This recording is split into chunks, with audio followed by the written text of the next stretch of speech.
Good morning, student. So today I teach you a new topic, wilt of gladiolus.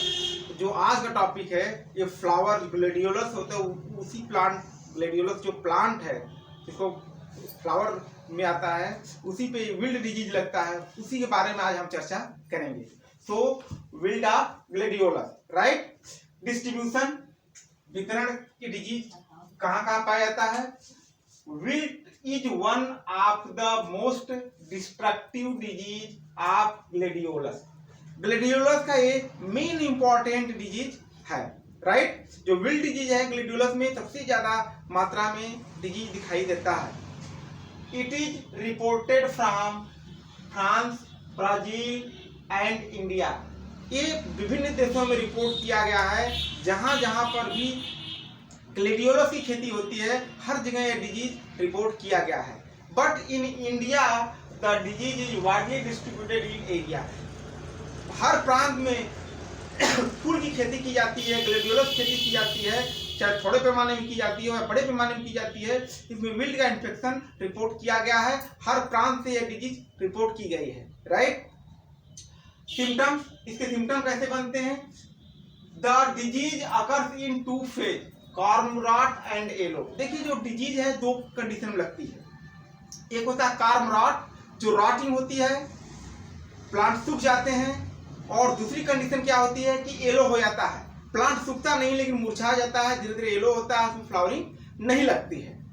दो condition इसमें बनते हैं symptom.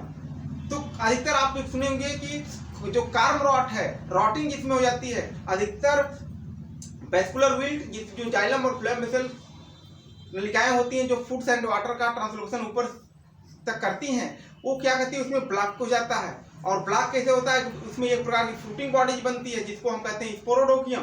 वो उसको ब्लॉक कर देता है जिससे फूड्स एंड वाटर का ट्रांसलोकेशन नहीं हो पाता और प्लांट धीरे धीरे सूख जाता है. कुछ ब्रांच में कर देगा तो कुछ ब्रांच भी सूख जाएगा. तो जो डिजीज होती है दो फेज में पूरी होती है. First phase corm rot and second phase yellow.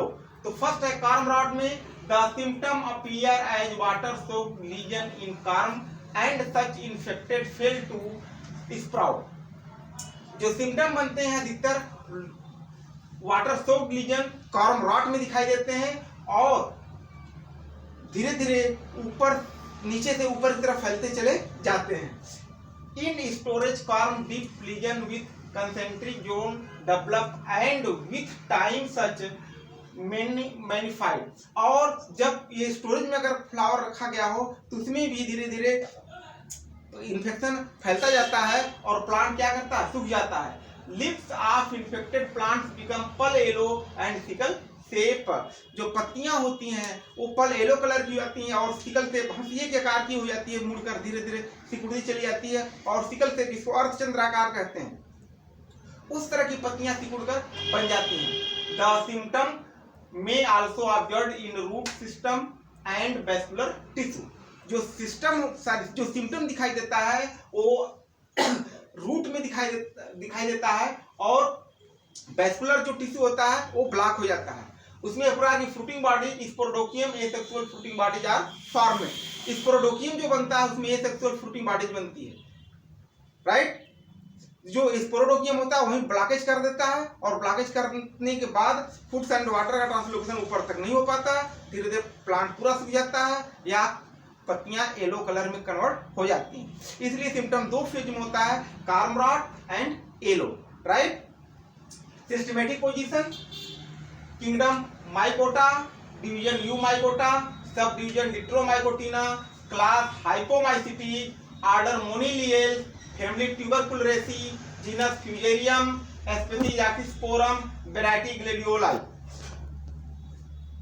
Sub division डिट्रोमाइकोटिना का फंगस है. एक क्लासिफिकेशन जो है एंसवर्थ 1973 के आधार पर डिपेंड है, उसकी आधार पे लिखा गया है. तो kingdom mycota, division eumycota, sub division deuteromycotina, class hyphomycetes, order moniliales, family tuberculariaceae, genus fusarium, species oxysporum, variety gladioli. इस तरह सब डिवीजन डिट्रोमाइकोटिना का फंगस है. काजल ऑर्गेनिज्म लिखते हैं fusarium, oxysporum, gladioli, right. GLADIOLI gladioli. Nature of disease primary infection by soil होता है, इसलिए इसके स्पोर सॉइल में पड़े रहते हैं, इसलिए इसको सॉइल बॉर्न पैथोजन कहते हैं। Nature of pathogen facultative parasite basically are saprophyte but under few condition convert into parasite, it is called facultative parasite। वो फंगस जो सैप्रोफाइट के रूप में रहते हैं लेकिन जीव है ग्लेडियोलस की हम खेती करते हैं, ये पैरासाइट में कन्वर्ट हो जाता है और कन्वर्ट होने के बाद पैरासाइट में कन्वर्ट हो जाता है और भोजन लेने लगता है, इसलिए इसको फैकल्टेटिव पैरासाइट कहते हैं। बाद में प्लांट को मार देता है। इस तरह के फंगस को हम नेक्रोट्रॉप फंगस भी कहते हैं, राइट। इटियोलॉजी देखिए, आप सब डिवीजन डिट्रोमैगोटिना का फंगस है, इसलिए mycelium septate, branches, hyaline, well develop and cottony in appearance on the PDA. जब माइसिलियम सेप्टेड होगा, ब्रांचेज होगा, वेल डेवलप होगा, हाइलाइन होगा, इंटरसेलुलर इंट्रासेलुलर हो सकता है, जब इसको हम पीडीए पे उगाते हैं तो कॉटनी ग्रोथ दिखाई देता है, कॉटनी ग्रोथ। और उसमें दो तरह की कोंडिया बनती है, फर्स्ट होती है मैक्रोकोंडिया, सेकेंड होती है microconidia. Two types conidia are formed. कभी काल के आप इसमें देखते होंगे, इसको वो भी बनता है, दो बनते हैं, पहला मैक्रोकोंडिया एंड क्लेमाइडोस्पोर भी कभी काल के बनते हैं। प्लस ग्लेडियोलस में क्लेमाइडोस्पोर नहीं रिपोर्ट किया गया है, सिर्फ दो ही कोंडिया, मैक्रो एंड माइक्रोकोंडिया।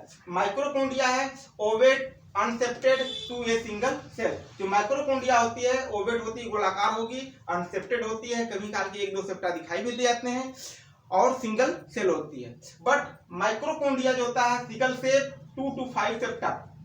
ये सिकल सेप कोंडिया होती है अर्धचंद्राकार, सेप्टेड होती है, मिनिमम 2 सेप्टा पाए जाते हैं और maximum 5 septa are present in each conidium. और conidia formed at the tips of conidiophore. Conidia जो बनती है कोंडियोफोर के बनते हैं, और उसमें जो सेक्सुअल फ्रूटिंग बॉडीज बनती है उसको हम क्या कहते हैं, स्पोरोडोकियम, राइट।